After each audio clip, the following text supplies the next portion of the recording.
Vamos a continuar con nuestra entrevista de la tarde de hoy. Estamos hablando sobre los hilos tensores. Estamos hablando con Isabel Piñero, médico cirujano especialista en esta materia con respecto a los hilos tensores. Hablábamos de que es sumamente fundamental de que la piel esté totalmente hidratada y sana para poderse realizar cualquier tipo de procedimiento y los hilos tensores no escapan de ellos. Los hilos tensores podrán ayudar a la prevención de lo que serían esas arrugas, esas marquitas con el paso de la edad y también a tonificar, así como nos ha indicado nuestra especialista de la tarde de hoy. Tenemos participación a través de Twitter, @salud_gb. Vamos a comenzar por una pregunta que nos hace Manuel Ferrer y dice lo siguiente: ¿sirve para los casos de parálisis facial parcial? Entre paréntesis nos escribe Bel.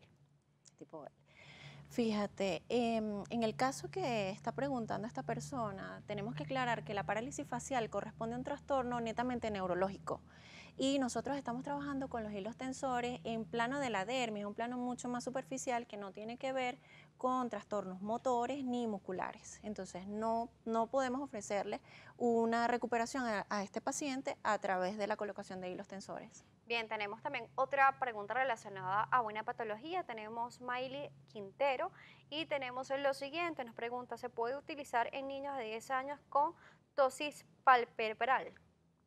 Tampoco. No se puede hacer porque los hilos tensores, o por lo menos hasta ahora no hay estudios que comprueben la seguridad de la aplicación de los hilos tensores en párpado superior. Recordemos que la piel del párpado es la piel más fina de todo el cuerpo y realmente es una región bastante móvil y mucho menos en un niño que apenas está en etapa de crecimiento. Bastante importante aclarar todos estos términos. Entonces voy a aprovechar para hacer una pregunta antes de seguir con lo que sería la participación a través de Twitter, @salud_gb o por Instagram como @Daniela J. Salas. Y es a partir de qué edad una persona es recomendable que pueda comenzar a colocarse ahí los tensores.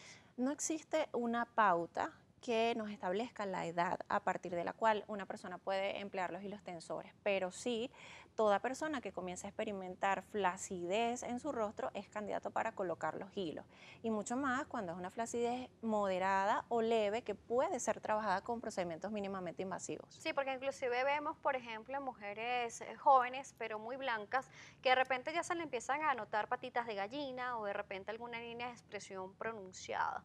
Si ya se empiezan a presentar estos signos de edad o de repente de esas muecas exageradas que de repente solemos hacer, podemos ir hacia un especialista para que nos evalúe y saber si nos los podemos colocar. Claro que sí, pero tenemos que tener en cuenta una cuestión que es cuando una persona joven comienza a presentar líneas perioculares o periorbitarias, que son las llamadas patitas de gallina, esto tiene que ver con varias cosas. Primero, con una piel muy fina y segundo, con actividad muscular sostenida.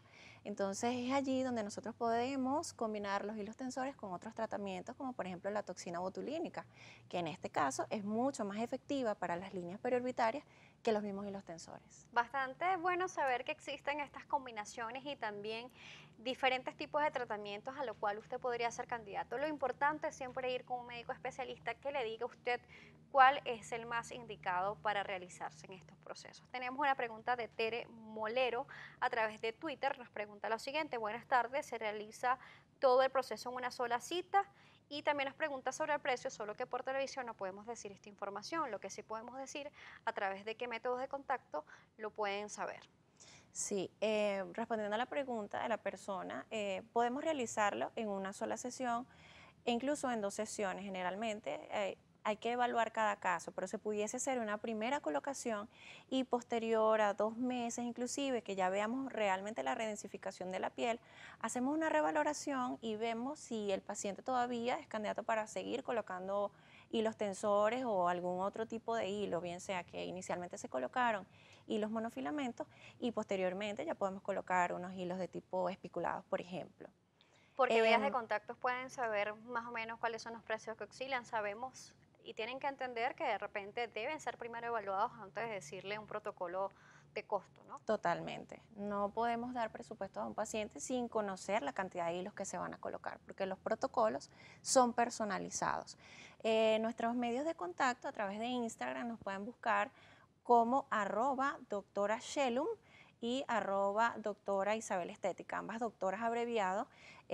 Pueden seguirnos a través de nuestras redes y mucho En este mes aniversario, que va a ser nuestro mes de septiembre próximamente, vamos a hacer unos sorteos espectaculares, vamos a tener muchos premios para nuestros pacientes, así que los invito a seguirnos. Por las redes sociales pueden obtener esta Allí información. están todos nuestros teléfonos, están todos nuestros números de contacto. Hablemos sobre los protocolos. Nos dice que puede ser implementado diferentes tipos de hilos. ¿Cuántos hilos máximos se pueden colocar a un paciente? ¿Existe un máximo, existe un mínimo de sesiones, existe un máximo? Sabemos que va a ser individual y personalizado para cada paciente, pero los protocolos que dicen, ¿cuánto es lo mínimo de repente que se puede hacer con un paciente y lo máximo? No existe un protocolo como tal, o sea, bien sea un paciente que solamente quiera trabajarse la papada, quizás pudiésemos utilizar un mínimo de 10 hilos. Pero esto es una técnica que nació en Corea y los coreanos pueden utilizar por sesiones hasta 200 hilos, o sea que nosotros tenemos mucho material para trabajar, tenemos muchas áreas de la cara y también del cuerpo para trabajar y dependiendo de cada paciente podemos definir, o sea, puede irse desde 10 hilos, 50 hilos, 60 hilos. Generalmente, cuando lo hacemos en 2 sesiones, el mismo paciente dice, bueno, por miedo voy a hacerme primero esta parte, luego la parte de abajo. Y una vez que el paciente experimenta lo que significa realizarse el procedimiento, que es una cuestión tan sencilla, termina diciendo el mismo día, mira doctora, por favor, pónmelos de aquí, porque es un procedimiento bastante sencillo. Y con respecto al número, como te digo, podemos utilizar la cantidad que sea necesaria según el caso del paciente. Sí, es impresionante saber que, por ejemplo, en un país asiático donde viene esta técnica son 200 hilos que pueden ser implementados inclusive en un paciente. Lo vemos y de repente decimos, wow, es mucho, pero este debe tener un motivo específico por el cual se pueden utilizar, por ejemplo, esa cantidad. Nosotros también queríamos preguntarle con respecto a los cuidados que debería tener este paciente antes, durante y después del procedimiento. Bueno, antes de realizarte el procedimiento, lo importante es una buena hidratación de la piel. Si es posible trabajar en la piel con otros tratamientos como peeling, como revitalizaciones, hidrataciones, quizás una limpieza facial por lo menos.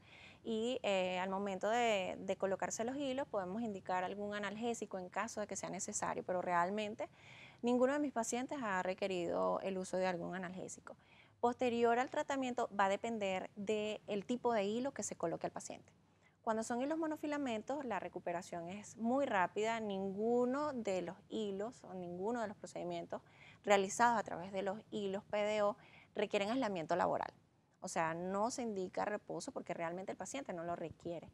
Posterior a eso, sí me gusta que mis pacientes no realicen ejercicio físico, por lo menos 4 días, cuando son hilos monofilamentos, cuando son hilos espiculados, sí son un poco más.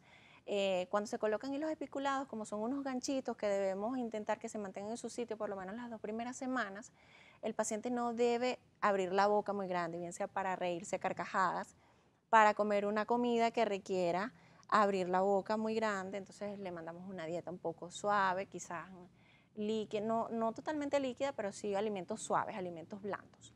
Y respecto al Protector. ejercicio físico, sí, con los hilos espiculados debe mantenerse por lo menos un mes sin realizar ejercicio físico. Es muy importante lo que me estás mencionando del protector solar, porque no solo en la colocación de los hilos tensores el protector solar es importante. Yo digo que es un tratamiento imprescindible y que corresponde hoy en día quizás al 50% del éxito de todos los procedimientos que podamos hacer los médicos. Un Bien, paciente que utilice protector solar ya tiene por lo menos la mitad del éxito de su tratamiento cumplido. bueno, hemos llegado al final, pero recordemos nuevamente las vías de contacto. Doctora Shelum, @doctora Shelum por Instagram y @doctora Isabel Estética. Queremos agradecer la presencia de la doctora Isabel Piñero, médico cirujano en la tarde de hoy. Estuvimos hablando sobre hilos tensores.